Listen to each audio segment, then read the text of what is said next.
क्या भैया हाल चाल? आपके साथ मनीष कश्यप भी आ गए।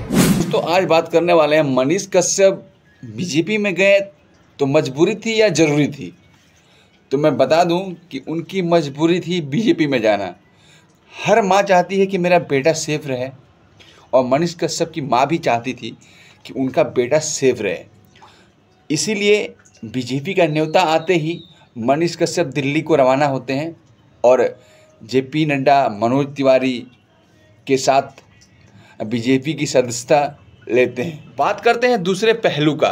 दोस्तों, बहुत सारे उनके ऐसे दोस्त मित्र हैं जो नाराज़ हो चुके हैं, और जो भोली भाली जनता है वो भी नाराज़ हो चुकी है, ठगा हुआ महसूस कर रही है।